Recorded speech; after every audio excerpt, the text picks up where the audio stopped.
Halo semuanya, selamat datang channel SM Media dengan gue Erwin. Dan di video kali ini kita langsung aja to the point karena akhirnya kita dapat kesempatan dari DJI Indonesia untuk nyobain.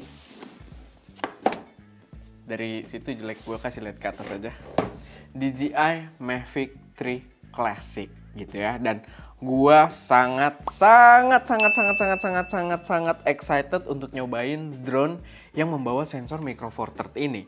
Karena dari dulu itu gue emang demen sama drone-drone high-end. Waktu gue gawe itu gue udik banget ya. Jadi pilot drone gue itu pakainya dulu ya, udah lama itu dia pakainya DJI Inspire. Dan DJI Inspire itu memang selalu bikin gue motivated banget karena ya kualitas gambarnya cocok banget gitu buat bikin film dibandingkan drone-drone yang cukup umum gitu kan. Tapi sekarang DJI Mavic 3 Classic ini membawa ranah drone yang cukup umum tapi bisa membawa kualitas yang menurut gue sekelas mirrorless gitu kan, dengan sensor berukuran Micro Four Thirds. Dan langsung aja, ini sih barangnya udah nggak segel ya, karena yang gue tahu ini gue dipinjemin barang untuk trainer juga dari DJI Era gitu ya, untuk bikin acara-acara pelatihan-pelatihan. Tapi nggak apa-apa, kita akan tetap merasakan experience unboxingnya. Dan kalau kalian lihat, ini yang versi DJI RC, jadi yang dapat remote DJI RC yang kita udah ada juga dari Mini 3 Pro gitu kan. Dan dia berarti yang dijual seharga 26 jutaan. Dan harusnya sekarang udah ready juga ya kalau kalian memang tertarik buat beli. Langsung aja kita buka. Dan ya, ini dia bukanya dari atas. Ini ada bagian atasnya gitu dan ini berat banget. Mungkin remote-nya di sini kali ya. Ini berat banget soalnya bagian atasnya. Dan kita lihat, itu dia drone-nya.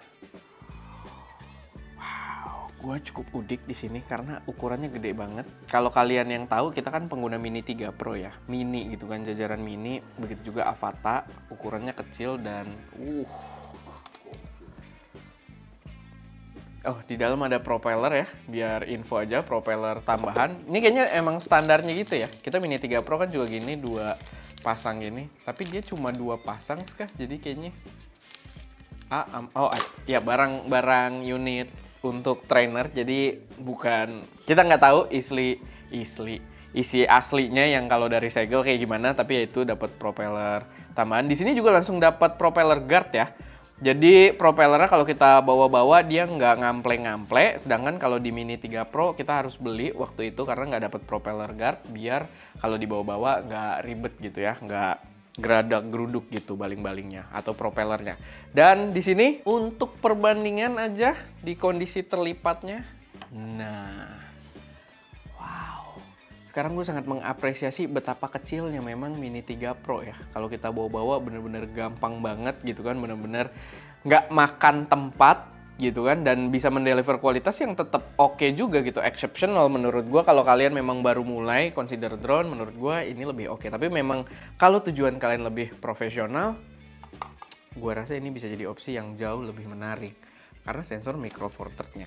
Ini balik lagi ya, experience unboxingnya mungkin nggak bener-bener ini juga karena barangnya bukan segel, cuman ya sekedar biar tahu aja. Ini juga bener, di sini remote-nya. Ini ada kabel gitu ya, kayaknya untuk chargernya. Gue nggak tahu, kita dapat, lumayan juga dapat chargernya kayak gini. Langsung dapat brick chargernya, ada kabel buat ke USB Type A ke Type C. Gue kayaknya ngomongnya dari tadi belepotan ya. Sorry guys, karena masih agak capek, kita baru balik dari Pangalengan. Dan ya, pokoknya nih ada kabel yang langsung ke Type C, ada slot USB A di sini. Kalau mau tambahan, ini udah disediain juga kabel USB A ke Type C gitu. Jadi mungkin kalau mau ngecas ke charger atau baterai drone-nya sama remote-nya sekalian, mungkin bisa gitu ya. Karena berat juga sih, kayaknya wattnya lumayan gede. Nah, ini RC remote yang kita udah cukup familiar. Harusnya sih kita kalau punya remote bisa di pairing aja sih buat dipakai, setahu gua. Jadi remote ini mungkin nggak perlu kita buka juga tuh, harusnya nggak masalah. Tapi ya nanti kita cobain. Nah, ini kita kesampingkan dulu. Kita balik lagi ke drone-nya dan lihat detail-detailnya ya. Walaupun di sini belum kelihatan detailnya, dia masih kesimpan. Gue pengen tahu ini bukanya gimana ya. Oke. Dia nggak magnetik ya, cuma kait doang. Tapi kameranya Hasselblad dengan sensor Micro Four Thirds. Gue suka banget ngeliat kameranya lagi. Ganteng banget ya. Beda jauh banget. Apa kita compare juga kameranya side by side, kita lihat. Ya, kita bisa expecting perbedaan kualitas yang pastinya nanti cukup jauh kayaknya ya. Walaupun Mini 3 Pro ini kan menarik juga, dia membawa 10-bit juga di mode Decine Light-nya.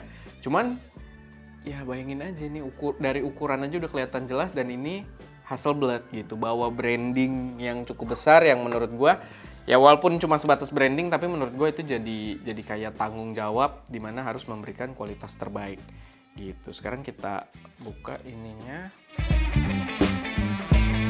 Emang belum semantep Inspire gedenya, cuman ini sih rasanya profesional banget ya.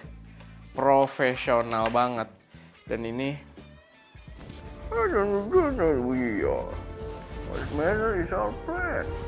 ada yang paham gitu ya?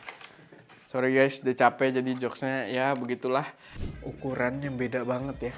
Tapi ya itu dia yang membuat gue sangat excited. Pastinya dengan drone yang lebih proper ini, lebih berat, dia juga lebih kuat buat nahan angin gitu kan. Level ketahanan anginnya lebih kuat, baterainya juga lebih mantap karena dia diklaim bisa 46 menit untuk energi yang mengangkat drone seberat ini gitu kan. Dan menurut gua oke banget. Untuk sensor kan bisa lihat ya, sensor juga komplit banget. Nih di belakang ada ngadep ke belakang sama ngadep ke atas. Jadi dia ada avoidance sensor atas juga, depan juga ada. Nih ada 2 di sini, sama di bawah pastinya ada. Dan bawahnya agak heboh ya. Tuh kalian bisa lihat nih bentuknya kayak kamera gitu deh. Apa ini emang kamera ya buat ngelihat posisi landingnya? Dan dia juga di sisi atasnya ada heatsink biar dia nggak overheat. Kayaknya mungkin ini intake, lalu di sini keluarinnya. Jadi dia ada kipasnya. Lalu baterainya enak banget. Dipencet langsung ngedorong. Kalau ini kan kita pencet tuh buat locknya terus kita harus tarik ya. Kalau ini pencet, nah langsung ngedorong gitu dia. Asik banget. Dan ya baterainya juga gokil. Karena baterainya sendiri juga dia dijual per baterainya. Ini kan sama Mavic 3 yang biasa ya. Dia per baterainya itu dijual 3,3 juta kalau nggak salah. Jadi memang gokil banget juga gitu. Dan oke, paling itu aja sih sedikit unboxing dan impression. Memang video yang singkat tapi nggak apa-apa lah ya buat mengisi. Karena kebetulan barangnya baru datang, kita baru balik. Yang tadinya kita pengen bawa juga dia ke Pangalengan buat ngetes gitu kan, sekalian landscape, ngetes gambarnya sebagus apa. Tapi ya mungkin kita akan merencanakan trip lagi mungkin ya buat ngetes si drone ini, dan gua rasa bakal menarik banget. So jangan lupa buat subscribe biar nggak ketinggalan, karena ini memang exciting banget gitu. Dibandingkan Mavic 3 yang sebelumnya yang kameranya ada 2 gitu ya, ada telephoto zoomnya, ini menawarkan opsi yang menurut gua harganya jauh lebih make sense gitu kan buat kalian yang pengen nyoba drone dengan sensor Micro Four Thirds. Oke, paling itu aja sih buat video kali ini. Kalau misalnya ada koreksi, saran, atau pertanyaan, taruh aja semuanya di kolom komentar. Dan kalau kalian punya ide juga, kira-kira kita pengen bahasnya kayak gimana soal si Mavic 3 Classic ini, silahkan taruh aja semuanya di kolom komentar. Oke, itu aja. Gue Erwin, di belakang kamera Deska, dan jangan lupa berkarya.